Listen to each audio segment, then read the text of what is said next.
Good afternoon, everyone. Welcome back to the channel. Welcome back to the Disney Newsreel. So I picked a few stories. There wasn't really much that was going on, so I kind of picked a few of them to go over. So before we get into everything, make sure if you're not subscribed to the channel, you can hit that subscribe button down below, and make sure to leave us a like and a comment and let us know how we're doing. So the first story I wanted to look at was Walt Disney World Resort hotels at post-COVID shutdown high of 80% occupancy for Labor Day weekend. So Orlando and Disney World have been on the top of the list of hotel destinations during Labor Day weekend. And so they actually have a list of the rankings here. Last year, for 2019, in first place was New York City, and then Chicago, Las Vegas, and then fourth was Orlando. You know what's funny? Is Orlando's only on that side once. Yep. For 2019. Mm-hmm. But look on this side. Mm-hmm. Holy shnikes. Yep. So Orlando, Florida is on there in fourth place for 2019. Denver, Colorado is in seventh place. I don't know why anybody would that. Want to come to Denver? But then on the 2020 side of it, first place is Orlando. Next is Lake Buena Vista. And then third is Las Vegas. Fourth is Bay Lake. Florida. Fifth is Kissimmee. And then there's a Hawaii in there. For those of you who don't know, all four of those, Orlando, Lake Buena Vista, Bay Lake, Kissimmee. So Orlando is the actual city. Lake Buena Vista, Bay Lake, and Kissimmee are all three of those are towns that Disney World actually inhabits. Resides in, yeah. Yeah. It resides in, I think, it's 4 or 5 different towns, technically, I think. It's in quite a bit. It's something like that. And then also Tampa, Florida is on here as well. Yeah, which is about an hour away. But yeah, so Florida is on here 5 times. That's terrifying, especially since COVID is like a peak in Florida. Yeah. It's been going down, but it's been at its highest in Florida as opposed to other places. Yeah, and then like Hilton Head Island in South Carolina is down here at number 10. Anaheim, California is on here. But yeah, so they're at a post-COVID high of 80% occupancy in the resorts that they have opened up so far. Yeah, that means nothing for the parks though. So just because there's a ton of people at the resorts doesn't mean that there's going to be a ton of people in the parks. And on top of that, that's kind of terrifying because we know that there's such a limited amount of people allowed into the parks. It means these people are all hanging around in the hotels, and then they're going to be crowded, and there's no social distancing then. That's terrifying. I don't know what they're doing with their lives. So the next one is they have a new Lily Aldridge pastel rainbow mini ears coming to Shop Disney starting tomorrow, tomorrow on Friday. This is one of the designer ears though, so they're like $80. So they're kind of cute though. I mean, they're cute, but they're going to be like $80 because it's part of the Disney Parks Designer Collection. Mm-hmm. Sure, whatever. Yeah, the New Year's will release tomorrow, but they are very cute though. They're just pastel ears. They're cute, but it's not like. But it's one of those things that's like you're gonna charge $70 for ears that look almost exactly the same as any others. Right. That's the thing that always gets me about those. Yeah, some of the designer ears are obviously worth that price tag. They're very nice. They're like, yeah, like I think it was like the Betsy Johnson ones had like all the rhinestones and actually it wasn't even rhinestones, it was the crystals all over them. It's like I understand the price tag, but these literally just look like sequin mini ears and should not be priced very high. No. And it doesn't show a price on here, but we'll find it. Yeah, no pricing details have been released. Probably because they're going to price it at $80, but you're getting the same thing that you would normally get for like $30. I was going to say the base price for all those designer ears has been $79, and then if they were fancier, they go up. All right. Next we have ABC Commissary reopens for lunch October 8th at Disney's Hollywood Studios. So that's kind of nice. We actually liked the commissary. It was it's pretty nice. It's nice and open. It's also kind of back out of the way a little bit, and it wasn't very crowded. High traffic. Yeah, so it wasn't very high traffic, and we were in there.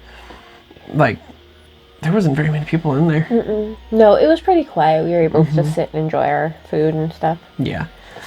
So But yeah, so that'd be Thursday, October 8th. So that's next month. That's not even this month. That's kind of a ways out. So it's a little ways out, but at least they have a planned opening day. Because I just feel like some of these should have already opened back up. They're already opening up, these other things. So why are these ones not open? Is it a matter of they don't have the staffing now because they haven't brought everybody back, or is it because they're still trying to use it to control the spread of the virus? No, because the thing is that it would make more sense if it was a virus control. It would make more sense to have as many restaurants as open as possible to spread it out. Spread out where people are in the parks and have more options for dining. I think it is we're not at full capacity, so we're not bringing back all of our employees, which means we can't open this stuff. Yeah. And it's probably exactly what it is. But next we have... I see Halloween stuff. Yep, that's why I picked this one for you. Hollywood and Vine reopening at Disney's Hollywood Studios on September 25th with socially distanced character photo ops. I don't know if that means that you're going to stand 6 feet away and do like a... Yeah, that's how they've been doing like the photo ops. Is distanced like that. Yeah, so that's going to be really cool since they decided that they're going to do Halloween, not the Halloween party, but just like doing actual Halloween stuff.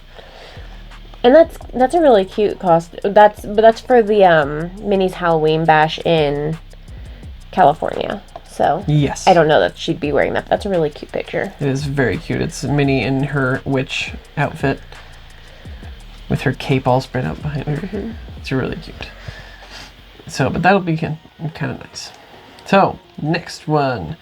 Cinderella's Royal Table reopening with no princesses starting September 24th at Magic Kingdom. So, don't bother booking it. The only benefit to eating at Cinderella's Royal Table... Or Chef Mickey's or at any of those. Chef Mickey's is okay because it's just a buffet. That's not that big of a deal. I guess but that's true.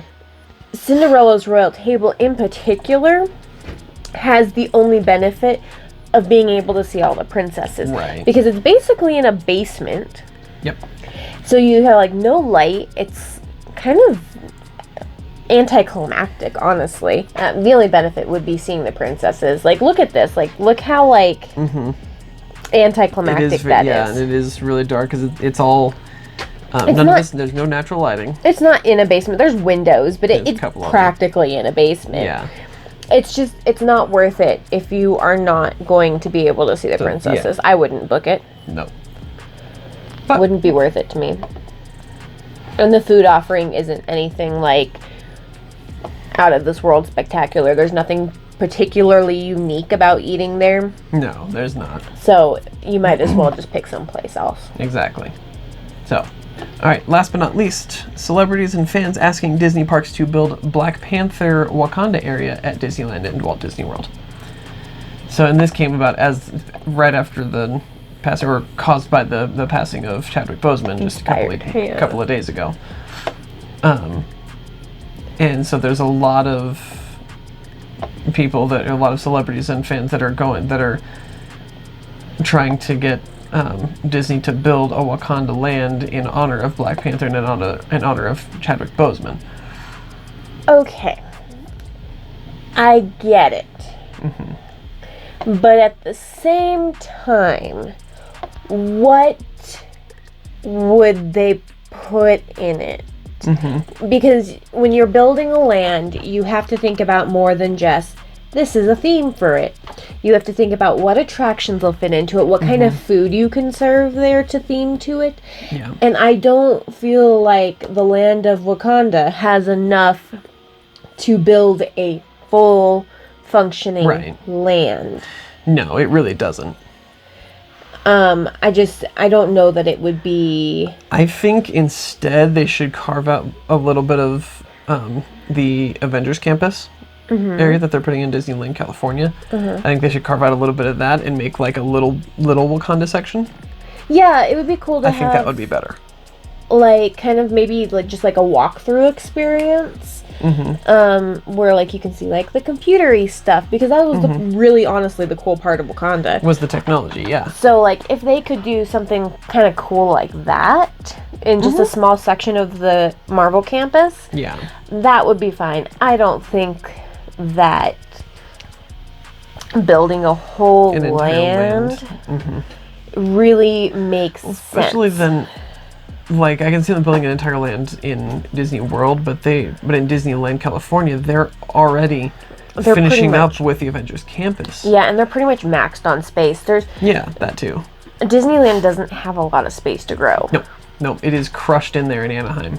But because they can't get any more land around there. It's all developed. It's all like not apartments, but like hotels and different things. Yeah, no, I don't think, it won't happen. They won't just make an entire Wakanda area. No. Especially having, like, I think the next thing they're going to do in Disney World, if they decide to make another land, is going to be the Avengers Campus. Yes. That will be the next one they do there. Right, which I think is fine and justified. Mm-hmm. And that would be kind of a cool addition to Hollywood Studios, which is where I would assume they would put that. Yes. But otherwise, I just don't see... I get the